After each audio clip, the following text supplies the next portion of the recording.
Bismillahirrahmanirrahim. Assalamualaikum warahmatullahi wabarakatuh. Alhamdulillahirabbil alamin. Wassalatu wassalamu ala asyrafil anbiya'i wal mursalin wa ala alihi wa ashabihi ajma'in. Amma ba'.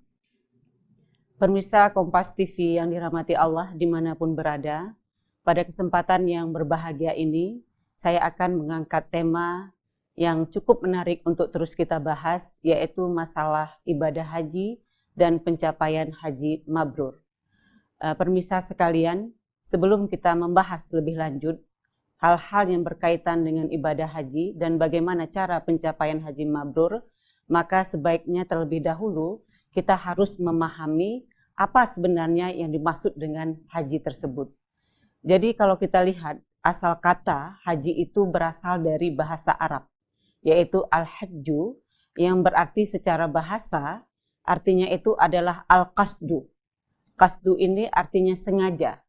Jadi secara istilahan, secara terminologi, haji adalah menyengaja untuk mengunjungi Ka'bah, Baitullah di Mekah, untuk melaksanakan amalan-amalan tertentu, pada saat tertentu, pada waktu tertentu, dan dengan syarat-syarat tertentu pula. Sebagaimana firman Allah dalam Al-Quran, yaitu dalam surah Ali Imran ayat 97, Bismillahirrahmanirrahim, Walillahi 'alan nasi hijjul baiti man istata'a ilaihi sabila, wa man kafara fa innallaha ghaniyun 'anil 'alamin. Artinya, mengerjakan haji merupakan kewajiban manusia kepada Allah Subhanahu wa Ta'ala, dan dengan syarat bagi orang-orang yang mampu untuk mengadakan perjalanan ke Baitullah. Dari ayat ini kita memahami bahwasannya salah satu syarat-syarat wajib haji itu adalah istita'ah. Istita'ah itu apa? Yaitu mampu, di samping syarat-syarat lainnya, yaitu seperti beragama Islam, kemudian berakal, baligh di sini dalam ajaran Islam bagi seorang perempuan berarti dia telah mendapat haid ya atau menstruasi, dan bagi laki-laki berumur 15 tahun dan sudah mimpi basah. Kemudian merdeka, tidak hamba sahaya. Dan yang menarik dari syarat-syarat haji ini adalah tentang istita'ahnya itu. Karena apa? Karena kewajiban haji berkaitan dengan konsep istita'ah ini, yaitu mampu. Nah, menurut pendapat ulama, istita'ah ini diartikan sebagai tidak hanya kemampuan dari segi fisik semata. Jadi tidak hanya sehat, baik jasmani maupun rohaninya, tapi kemampuan di sini sangat terkait dengan kemampuan finansial, kemampuan dalam pembiayaannya, baik pembiayaan ketika ingin membayar ongkos naik hajinya, pembiayaan ketika dia akan berangkat haji, kemudian pembiayaan yang berkaitan dengan keluarga yang ditinggalkannya, dan ulama lain menambah lagi yang berkaitan dengan istita'ah, mampu di sini adalah termasuk kemampuan keamanan, yaitu aman dalam perjalanan mengerjakan haji tersebut. Jadi bagi seorang wanita, maka dia harus didampingi oleh muhrimnya atau suaminya. Oleh karena itu, pemirsa Kompas TV yang berbahagia, ketika dari segi kemampuan ini kita belum memenuhi syarat untuk menunaikan ibadah haji, janganlah kita menjadi seorang yang kecewa. Dan kita menganggap bahwasannya keimanan kita belum sempurna, karena belum melaksanakan rukun Islam yang kelima, yaitu menunaikan ibadah haji. Tapi perlu kita pahami bahwasannya ibadah haji itu hanya diwajibkan bagi orang-orang yang mampu untuk mengadakan perjalanan ke Baitullah. Oleh karena itu, ini harus dipahami, jangan sampai ibadah haji itu harus istilahnya ketika kepingin sekali untuk menunaikan ibadah haji hingga kita menjual segala harta kita, sehingga keluarga kita istilahnya tidak terperhatikan atau malah mengalami kelaparan. Hal-hal seperti itu tidak dibolehkan dalam ajaran Islam. Pemirsa Kompas TV yang berbahagia, oleh karena itu bagi seorang yang lemah, ya, bagi seorang yang tidak kuat dari segi fisiknya karena istilahnya usia yang lanjut, ya, maka dia boleh, kalau dia memiliki kemampuan dari segi pembiayaan finansial, maka dia boleh mewakilkan untuk mengerjakan hajinya itu kepada orang lain. Tapi dengan syarat orang lain itu telah menunaikan ibadah haji. Sebagaimana sabda Rasulullah SAW, itu Rasul ketika musim haji mendengar seorang laki-laki berseru, "Ya Allah, aku datang padamu untuk menghajikan Syubrumah." Kemudian Rasul mendatanginya. Rasul bertanya, "Siapa Syubrumah itu?" "Syubrumah ini adalah saudaraku dan juga merupakan kerabatku." Kemudian Rasul bertanya, "Apakah kamu sudah haji?" "Belum ya Rasulullah." Maka Rasul berkata, "Haji untuk dirimu dulu, baru kemudian kamu menghajikan Syubrumah." Jadi subhanallah ya, bagaimana kemudahan-kemudahan yang diberikan oleh Allah kepada umat manusia termasuk dalam menunaikan ibadah haji ini.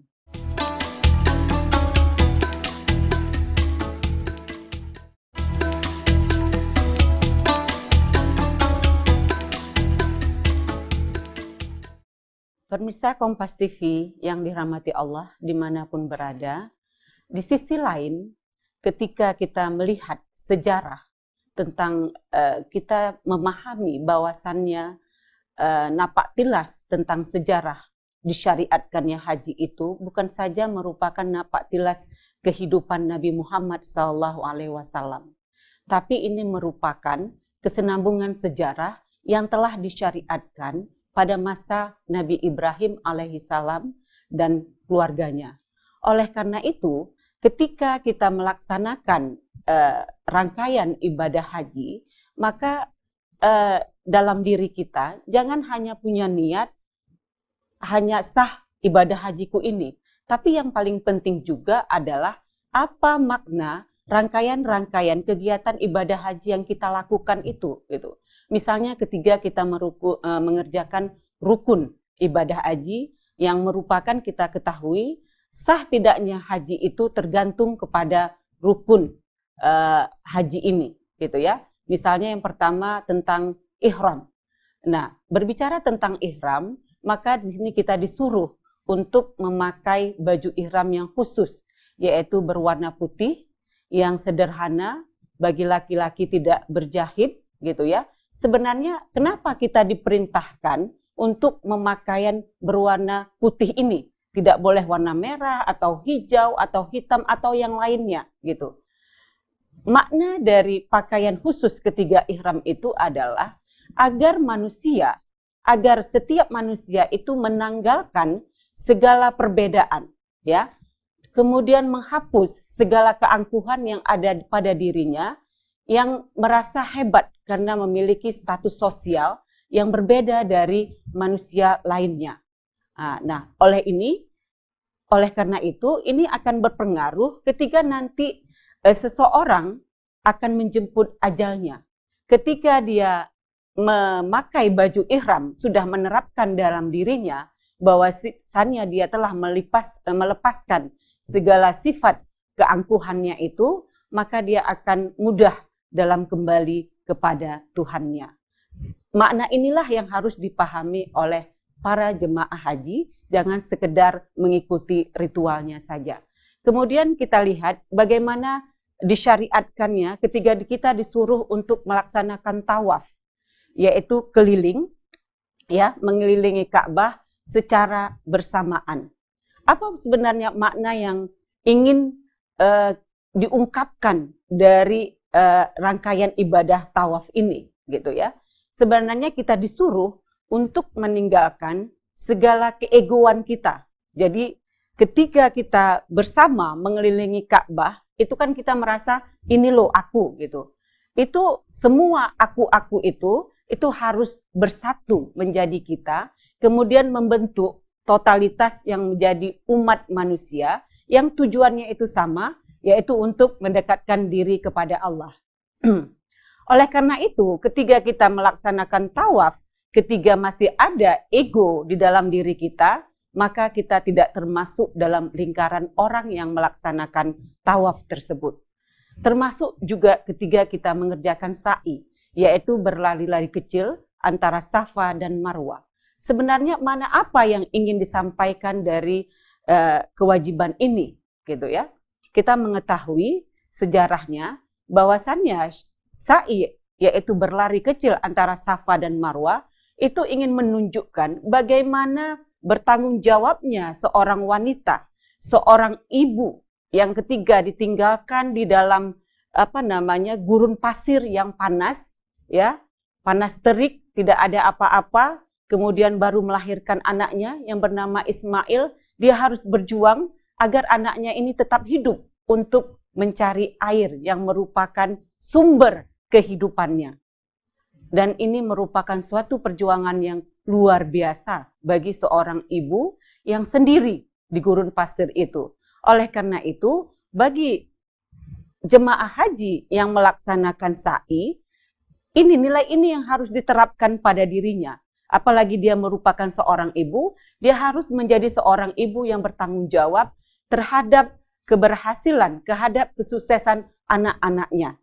Gitu ya. Jadi ini yang penting. Jadi bukan hanya sekedar sa'inya aja. Mungkin ketika kita laksanakan sa'i itu ya, sekarang kan itu ruangannya ber-AC semua. Jadi ketika orang sa'i udah menyelesaikan itu, nggak ada itu pengaruh kepada dirinya sendiri gitu. Tapi sebenarnya nilai-nilai ini yang harus difahaminya gitu. Ketika dia sa'i, berarti dia memerankan sebagai peran hajar di situ. Kemudian ketika kita disuruh untuk melontar ya batu yang kalau kita pahami kenapa kita melontar batu-batu kecil itu untuk melontar setan katanya. Nanti ada yang jahil bertanya, mana setan yang mau dilontar? Gitu ya. Tapi sebenarnya kita harus memahami sejarah tentang mengapa kita disuruh melontar batu itu, gitu ya. Kita memahami bagaimana ketika Nabi Ibrahim, ya, Nabi Ibrahim seorang nabi yang taat, itu terus-menerus digoda oleh setan agar jangan mengorbankan anaknya Ismail, gitu. Jadi nilai yang harus kita tanamkan adalah kita sebagai seorang Muslim, seorang yang sedang melaksanakan ibadah haji, maka kita harus menjadi seorang yang terus-menerus berani untuk melawan segala godaan setan yang terkutuk.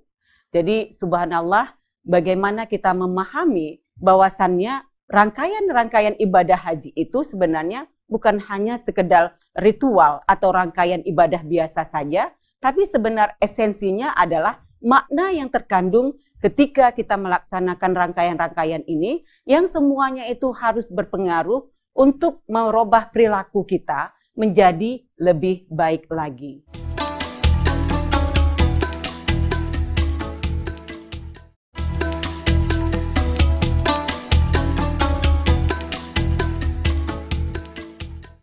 Pemirsa Kompas TV yang berbahagia, setelah kita mengetahui rangkaian ibadah haji dan bagaimana makna yang terkandung di dalamnya, maka apa sebenarnya tujuan dari ibadah haji ini? Yang ingin kita capai adalah mencapai haji yang mabrur. Kita sering ya mendengar ketika seorang ingin berangkat haji, kemudian didoakan semoga menjadi haji yang mabrur. Tapi sebenarnya apakah kita memahami apa sebenarnya dimaksud dengan mabrur tersebut? Nah, kalau kita lihat, mabrur secara bahasa ini memiliki dua makna. Makna yang pertama adalah berarti baik, suci, bersih, dan makna yang kedua berarti diterima dan mendapat ridho Allah Subhanahu wa Ta'ala. Jadi, seorang yang mendapat predikat haji mabrur itu menurut ulama, orang yang tidak mencampuri hajinya dengan dosa, baik itu dosa besar maupun dosa kecil. Haji mabrur adalah haji yang baik dan mendatangkan kebajikan bagi seseorang yang melaksanakan ibadah haji. Oleh karena itu, ketika kita ingin mencapai predikat ini, maka itu harus di awal kita melaksanakan ibadah haji itu. Bagaimana niat kita harus jelas karena lillahi ta'ala. Karena ketika kita lihat ayat-ayat yang berbicara tentang kewajiban haji, itu menyuruh wa atimul hajja wal umrata lillahi. Ya kan? Walillahi 'alan nasi hijjul baiti man istata'a ilaihi sabila. Itu kan kata-kata lillah. Jadi kita melaksanakan haji itu niat awalnya itu harus jelas, yaitu karena Allah Subhanahu wa taala. Nah, ketika proses awalnya ini sudah bagus, kemudian proses mengerjakan rangkaian ibadah haji ini sudah bagus sampai selesai dan sesudahnya, maka output yang kita peroleh pun akan menjadi bagus, yaitu kita akan memperoleh haji yang mabrur, haji yang akan memelihara kita untuk tidak melakukan kemaksiatan. Pemirsa Kompas TV yang berbahagia, jadi berbicara tentang mabrur ini, itu bukanlah sesuatu yang terus melekat pada diri seseorang. Dan kemabruran haji seseorang ini bisa kita lihat ketika dia misalnya sudah kembali ke tanah airnya. Nah, apakah ketika dia sudah mendapat label haji, kalau kita di Indonesia sudah dipanggil Pak Haji atau Bu Hajjah gitu ya. Nah, apakah hanya sekedar label itu yang diterimanya atau memang dia sudah memperoleh predikat haji mabrur gitu. Kalau dia telah memperoleh predikat haji mabrur, maka seluruh ya perilaku dia itu tidak akan melakukan perbuatan yang tidak sesuai, perbuatan yang dilarang oleh Allah. Dia akan mampu menjaga dirinya untuk tidak melakukan baik itu dosa besar maupun dosa kecil. Oleh karena itu, kemabruran ini harus kita jaga terus ya, harus kita latih terus. Seperti kita menjaga keimanan kita ya. Ketika kita menjaga keimanan itu kan bisa bertambah, bisa berkurang. Ini kemabruran itu seperti itu juga, bisa bertambah, bisa berkurang, malah bisa sirna ketika kita tidak mau lagi menjalankan apa yang diperintah Allah dan apa yang menjadi larangan Allah Subhanahu wa taala. Oleh karena itu sebenarnya ini yang harus kita camkan bagi jamaah yang melaksanakan haji. Ini dia bisa introspeksi diri ketika dia sampai di tanah air. Ini aku telah memperoleh predikat haji mabrur atau belum ya, gitu ya. Jadi ini sangat menarik sekali karena pelestarian haji mabrur itu memang sesuatu yang harus diusahakan. Jadi kalau kita tidak mengusahakan itu, maka itu akan hilang dari diri kita. Oleh karena itu banyak kita lihat orang yang istilahnya sudah melaksanakan haji berkali-kali kok tetap ini ya, tidak ada pengaruh perilakunya itu tetap aja berbuat maksiat, tetap aja suka ribah gitu ya, walaupun ada sekarang katanya ribah syar'i gitu ya. Ini aneh juga ini kok ada ribah yang atas nama label syar'i gitu ya ininya. Jadi ini pengaruh dari predikat yang diperolehnya tadi. Itu makanya dalam pelaksanaan ibadah haji ini yang Allah mewajibkan 1 kali seumur hidup, maka ini kita manfaatkanlah. Bagaimana derajat yang kita peroleh itu merupakan haji mabrur, yang itu akan bermanfaat bagaimana kita menjalani kehidupan ke depannya. Sebenarnya mudah aja untuk mempertahankan ini ya. Kita gunakan aja konsep yang diterapkan dalam Al-Quran, amar ma'ruf nahi mungkar. Ta'awanu 'alal birri wat taqwa wala ta'awanu 'alal ismi wal udwan. Serulah manusia itu untuk berbuat baik dan takwa, dan laranglah mereka untuk berbuat dosa dan permusuhan. Ini kan sebenarnya mudah saja ya untuk menjaga agar kita tetap lestari memperoleh predikat haji mabrur ini. Pemirsa Kompas TV yang berbahagia, jadi kilasan-kilasan tadi tentang ibadah haji dan bagaimana pencapaian dan pelestarian haji mabrur itu. Jadi kita sebagai hamba Allah yang haji itu merupakan rukun Islam yang kelima, haji itu merupakan salah satu pondasi dan pondasi agama Islam, maka predikat mabrur itu yang harus kita peroleh. Jadi jangan istilahnya sah secara agama, tapi tidak ada pengaruhnya dalam diri kita sendiri. Mudah-mudahan kita semua merupakan Orang-orang apabila kita telah melaksanakan ibadah haji, maka kita merupakan orang-orang yang memperoleh predikat haji yang mabrur. Hanya ini yang bisa kita bahas pada kesempatan yang berbahagia ini. Lebih dan kurang saya mohon maaf. Saya akhiri. Assalamualaikum warahmatullahi wabarakatuh.